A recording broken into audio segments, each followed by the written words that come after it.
Welcome to the Codcast from Commonwealth Magazine. I'm Michael Jonas. Just under a year ago, in January, it looked like the end might be near for Hampshire College. The Amherst school, which opened in 1970 offering a non-traditional approach to liberal arts education, was in dire financial straits, according to its president, Miriam Nelson. She said the school would be seeking a strategic partner, which really seemed like a polite euphemism for being swallowed up in a takeover by a larger entity. Hampshire then announced it would not admit an entering class for this fall, a move that sent shockwaves throughout the college community. Current students and faculty, as well as alumni, did not take the news well. They organized and fought back against the proposed merger, including with a 60-day student sit-in at the president's office.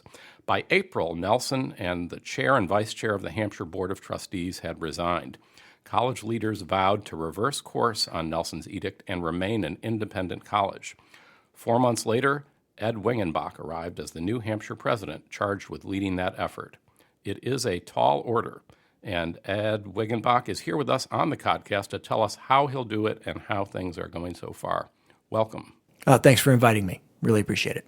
So in the spirit of full disclosure, I'm going to start out by telling listeners that I am actually a graduate of Hampshire College, and I'm certainly rooting for the college to make it. But why does this matter more broadly? Why should other people care if Hampshire College makes it? What does it mean to higher ed and the broader world? One of the things I've said repeatedly is that Hampshire College is, from my point of view, and I think from many people in higher education's point of view, the essential college in American higher ed.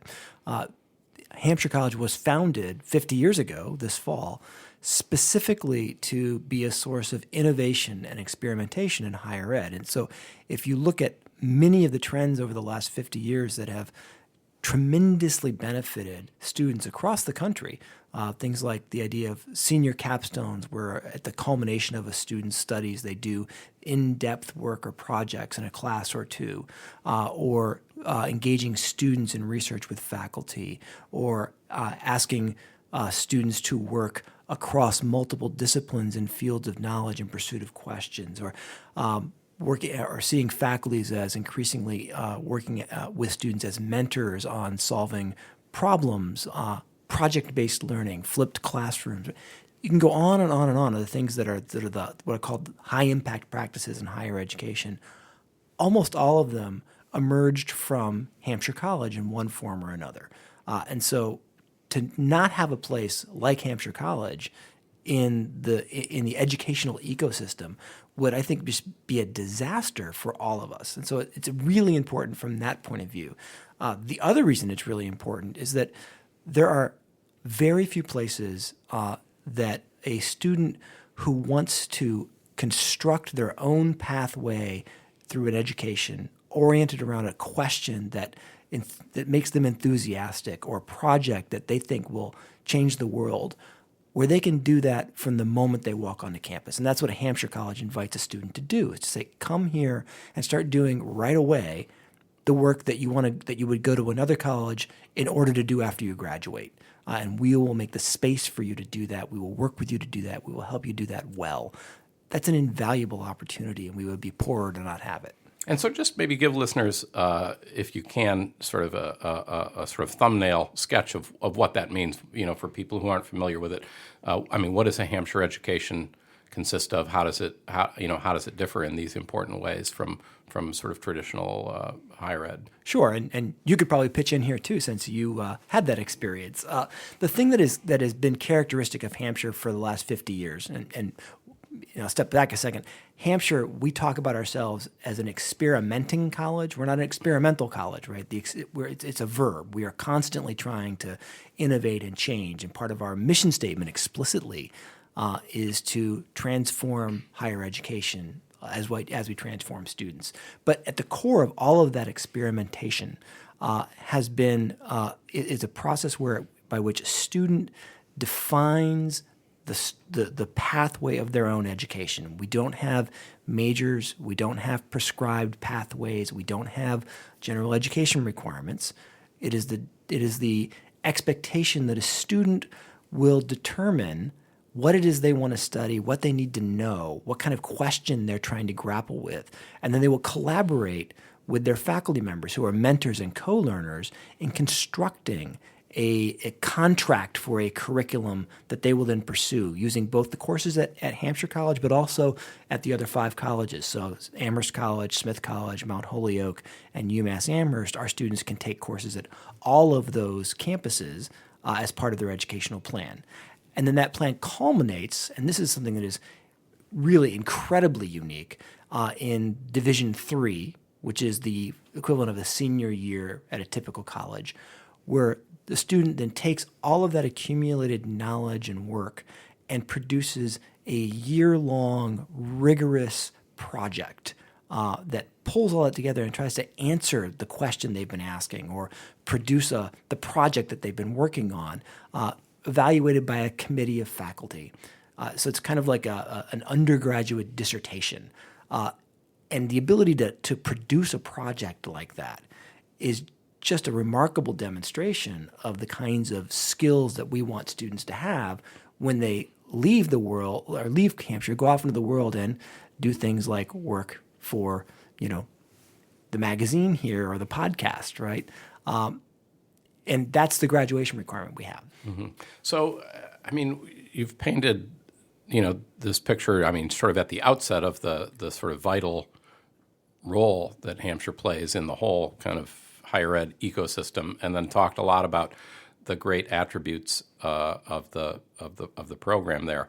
But let's talk a little bit about the challenge. It sounds like what's not to love, and why wouldn't it be thriving given its centrality, as you're saying, to what higher ed is about, and the degree to which other institutions have over the last 50 years really borrowed from a lot of the approach of Hampshire. Yet, it's without a doubt the case that the college is facing huge challenges financially, and that it's not alone.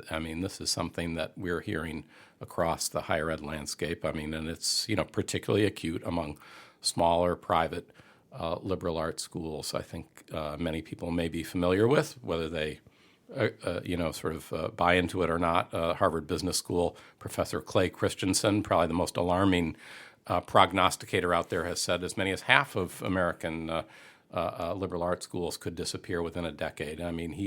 He may be wrong, but it's certainly the direction. Directionally, he's right. We're seeing schools close.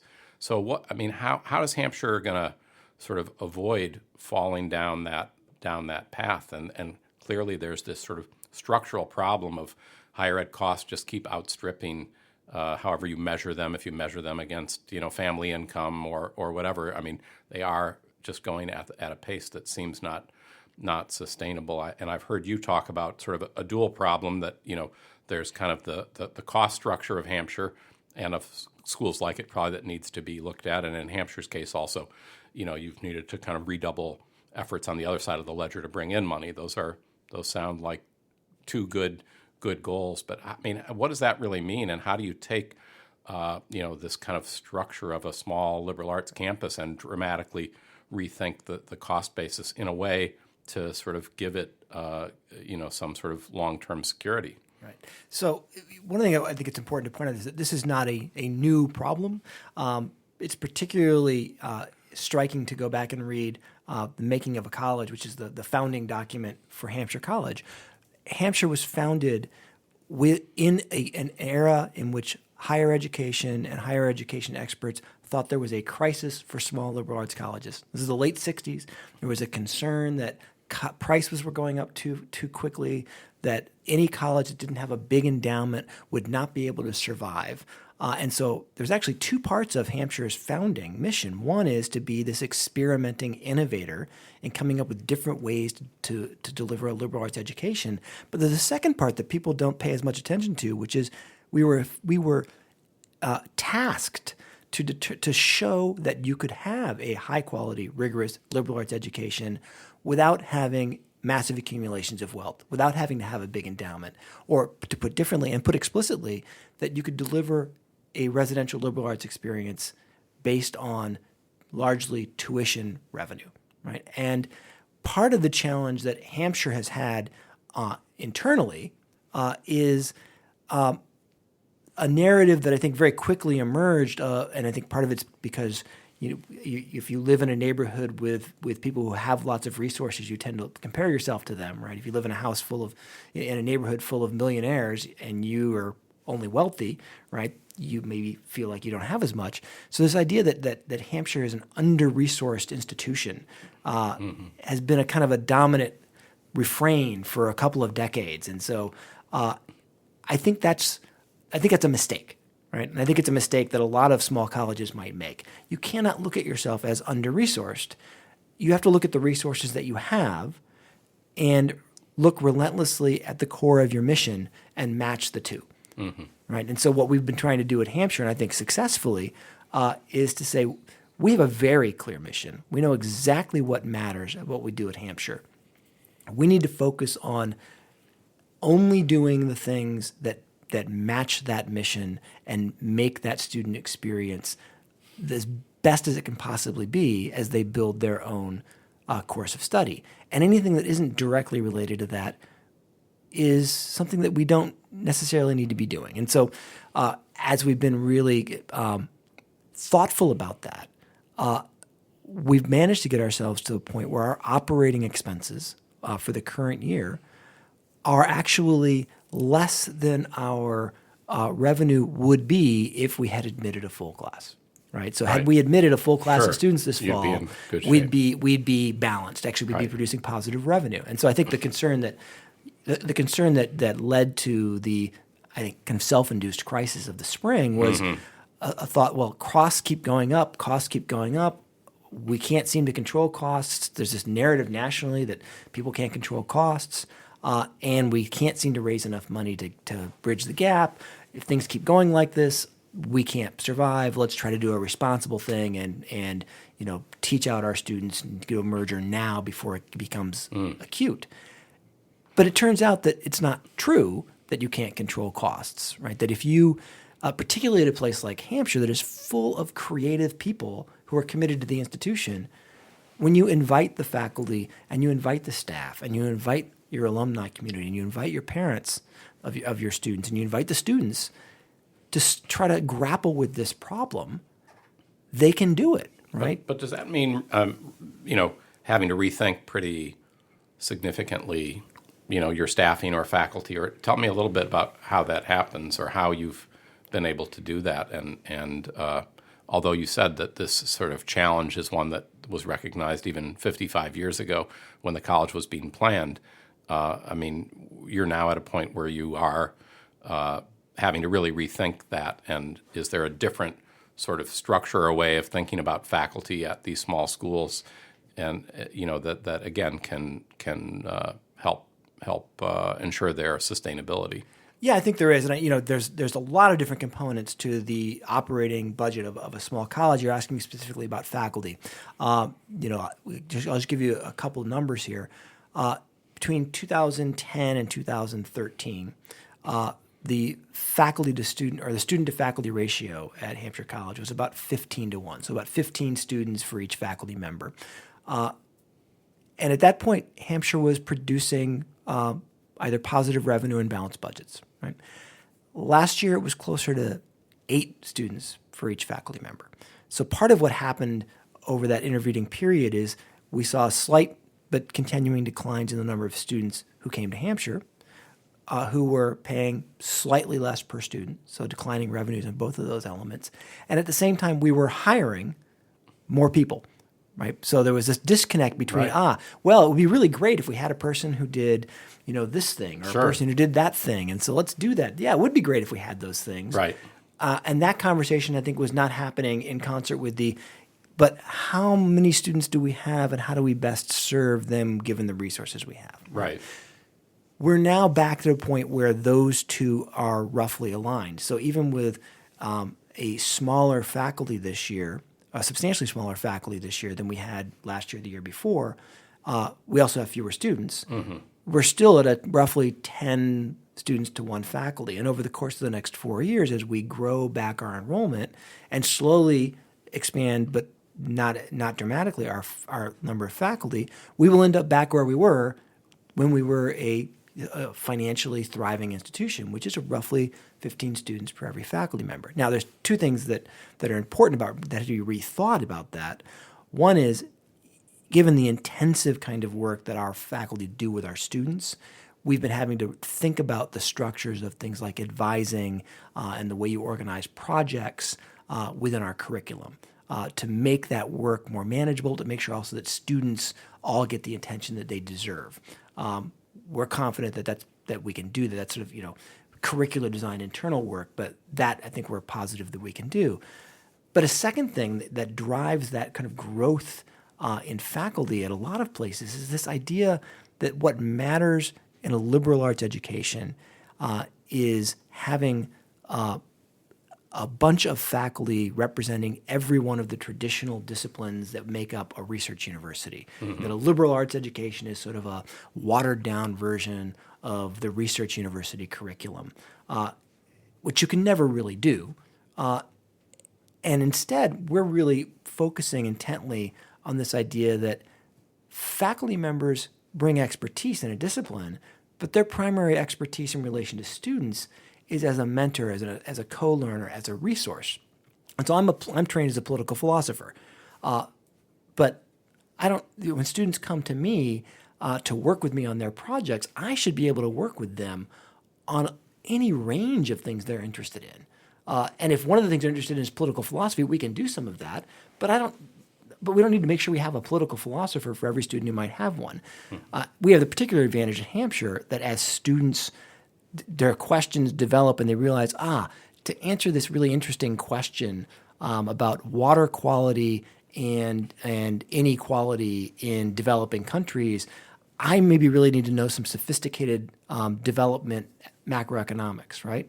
Well, you can go to UMass Amherst or Amherst College and get that particular course and that particular expertise. What you need from our faculty is help in knitting together all of those resources in ways that lead you to do a rigorous project. You spoke at the outset about Hampshire's sort of singular role in higher ed, and the Washington Post did a big look a couple months ago at Hampshire, also sort of framing it in this broad way. You're rolling your eyes for people who are listening. The title is "Are Liberal Arts Colleges Doomed?" and they used Hampshire, they say, as the cautionary tale of Hampshire and the broken business model of American higher ed. So it sounds like you didn't buy into everything that they got at, but it does still seem like there's something to this idea of small colleges that are very tuition dependent and the difficulty in getting, except for, as this article said, these very sort of elite schools, that getting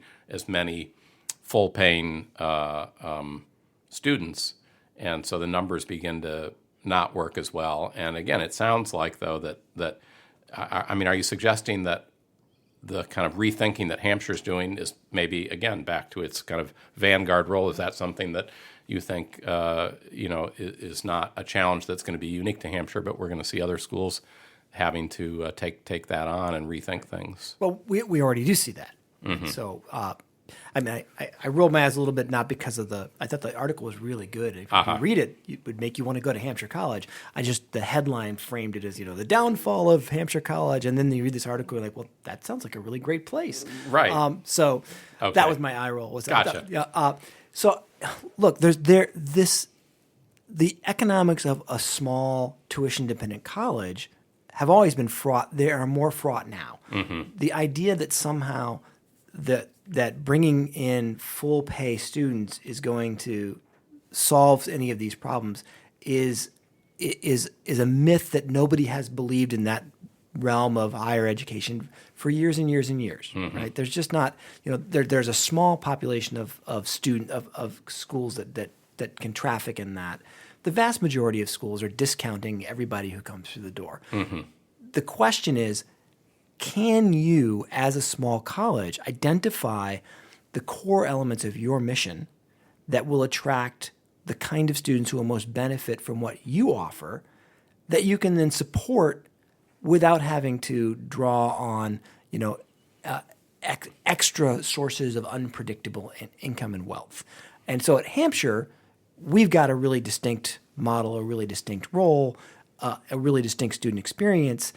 and we can staff that if we are really focused on providing that kind of mentored student-directed education in a way that is manageable for a tuition-dependent institution, right? So if we can afford 70 faculty members and we say, your job at Hampshire as a faculty member is to be an expert co-learner, and when we go off and hire somebody, we're not looking for a person with a particular expertise in a particular discipline, but the desire to teach in that way, that gives us a kind of flexibility that other colleges don't have. But if you're another small college somewhere, you're going to need to make some choices about the things that you're going to do well, and therefore the things that you're not going to do. That what drives small colleges into distress is this inability to stop trying to do everything, right? If you try to do that, you're just going to do a bad version of everything at a cost you can't sustain. And also, it seems, going back to your earlier point about, kind of trying to keep up with the Joneses, this idea of kind of knowing what it is that you're offering and what people are drawn by, and not feeling that you need to compete on every level. And I guess the question I have is, again, we've sort of read and heard ad nauseum over the last 10 or 20 years about the kind of race for amenities at schools, fancy dorms, sushi in the dining hall, unbelievable, facilities of that kind. Hampshire, doesn't have those. And are you saying, one key is to not sort of get caught up in that race? And if that is your view, you're confident that there really is a lane for Hampshire and for, I guess, other schools as well, that exist without getting caught up in that amenities race. I think that's exactly right. I mean, I think there's two versions of this amenities race. There's the amenity races among the wealthy institutions who are competing with one another. That's one category. Then there's the decision of the rest of these colleges, the ones that we're talking about, the small colleges, tuition dependent across the country. One way to try to make yourself stand out is to build some really nice facilities. But then understand that if that's what you're trying to do, then you're trying to attract students on the basis of the nice facilities you're doing, and maybe you're not attracting them based on the distinctiveness in your curriculum. Other colleges want to invest in creating something that's really distinct about their academic experience, but that probably means investing in that in some ways that require not investing in other areas, like maybe a new facility, or maybe letting go of certain kinds of programs. Right? Those decisions you have to make. So I wouldn't want to be president of college that was trying to attract students based on building resort amenities. I prefer to be president of a college that tries to attract students based on offering a really distinct and rigorous curriculum.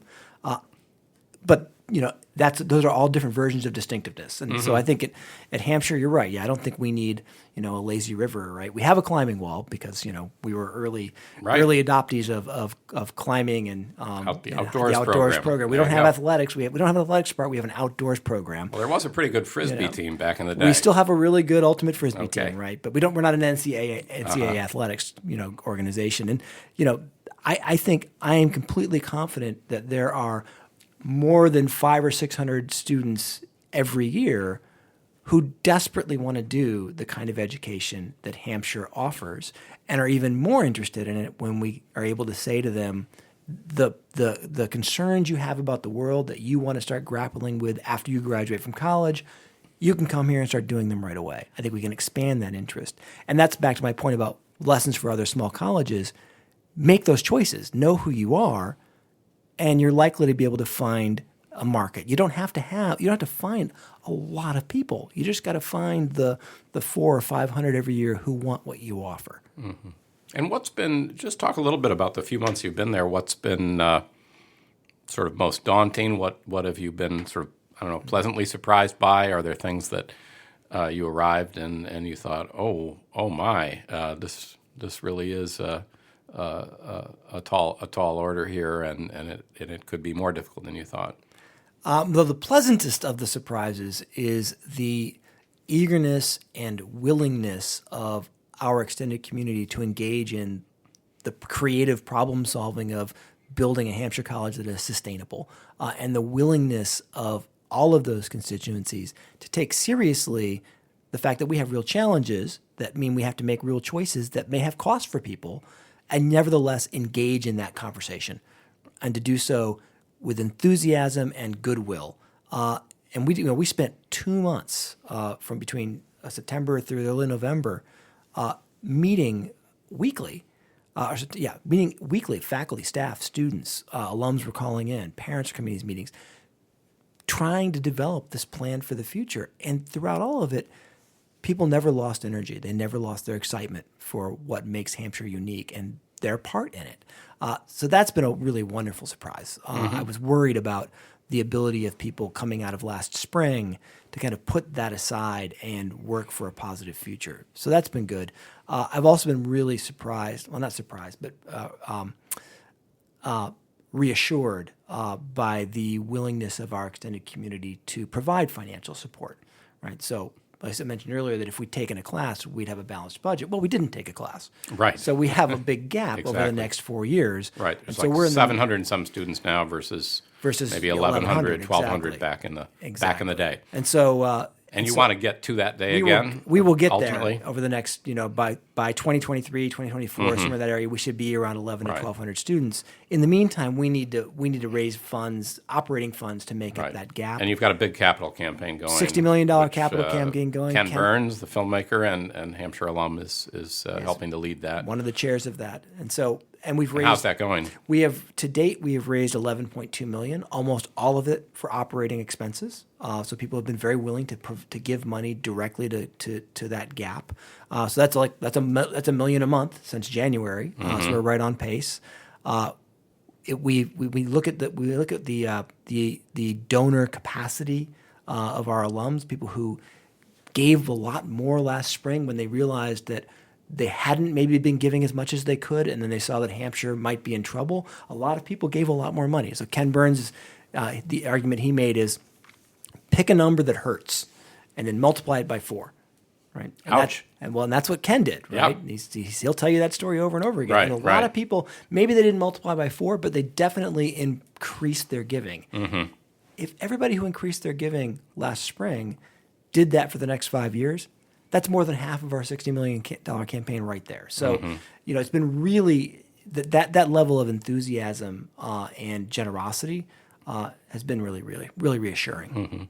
And maybe one last question, just sort of talk a little bit about the composition of the student population, and this sort of speaks more broadly, I think, to a lot of small liberal arts colleges. And I guess I'm thinking of sort of 2 things in particular. One is, this was certainly true in my time there, and as I gather, is still true today, and that's that, Hampshire is a real hotbed of kind of left-leaning political activism, and sort of does that present a problem at all? People talk about campuses today being sort of cloisters of that kind of groupthink thought, and not being always, despite the kind of idea that there are places to explore and kind of the world of ideas, that they're not always that open to kind of a range of ideas. And I guess the second thing, which is maybe not exactly related but has to do with the composition, is how do you also, in the face of these financial challenges,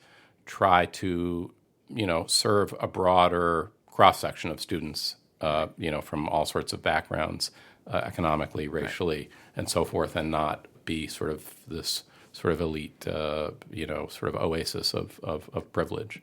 So let me answer the second question first, because it's a really important one. Hampshire College has been and continues to be committed to providing an opportunity to a range of students from both racially, ethnically, but also socioeconomically. So right now, our current student population, 32% of our students are Pell eligible, which means that they're from moderate or low income backgrounds. That is a very high number for a private selective institution. It is, look at the 5 colleges in the Pioneer Valley, by far the highest percentage of moderate and low income students. And that includes the University of Massachusetts at Amherst. Right. Now, we and others should do better. More than half of the students in America are eligible for Pell Grants, right? So, but it matters that we have that population. As we have built our model for financial sustainability and designed our curriculum, one of our primary goals is to make sure that we don't lose our ability to support those students. So we are assuming, for example, that our net revenue per student as we go forward will be flat or will be declining, even as our enrollment comes back up. And that was one of the constraints around which we built, right? Rather than saying, well, we just need more people to pay more money, and so we're not. That was a trade-off. Right, you didn't want to do. It's a trade-off. We got it. Right. This is a fundamental commitment for us. Right. It's harder for us Sure. because most of our revenue comes from tuition. It would be easier for colleges that have a lot more wealth than we do to make those choices, and maybe they should. You could have them on and ask those presidents about why they don't. But we are not going to let go of that.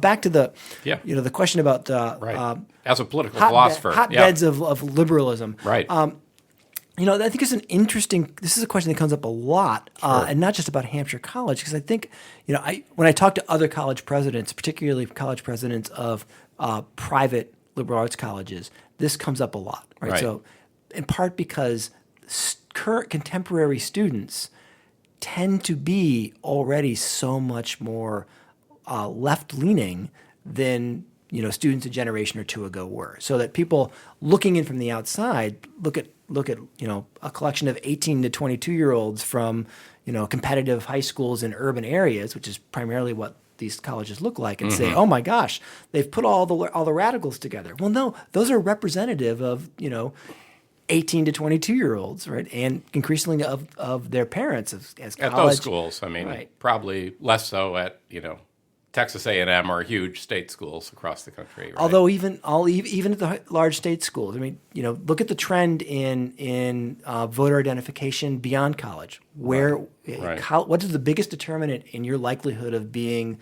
liberal or Democratic affiliated? It's having a college education. Right. Okay, so but even just take that as a given. Like, is there anything that schools ought to be doing to just, to I don't know, just create more, kind of a more free-flowing sort of exchange of ideas? And I mean, is it a problem? And do you agree that this has been a problem on some campuses, and I would guess at Hampshire as well, with the most sort of free-thinking, left-leaning people at times being a little closed in sort of in their dialogue and debates? Yeah, I agree that it's been a problem at Hampshire in particular. I think there has been in the past tendencies to engage in this kind of groupthink monoculture. One of the things that I've seen since I've been in Hampshire over the last several months is some genuine concern from students and intentional actions to push back on that. And so, talking to students who identify themselves as sort of far left and liberal, who want to be activists for social justice, who also want to push back on this idea of, this kind of cancel culture, who want to be at a place where students feel free to express themselves and lots of range of opinions. So students themselves want to see that. All right. Well, listen, Ed Wingenbach, president of Hampshire College, I want to thank you so much for coming in and talking with us on the podcast. Oh, thanks for inviting me, and thanks for attending Hampshire College and representing us so well out here in the world. Well, it's been great, and I know you've got the 50th anniversary coming up next year. There was a time when I guess people thought that might be more of a wake or a sort of memorial observance, and now I guess you're probably planning ahead for it as much more of a celebration and a look toward the future. The launch to the next 50 years of exciting innovation. Thanks again. Thank you.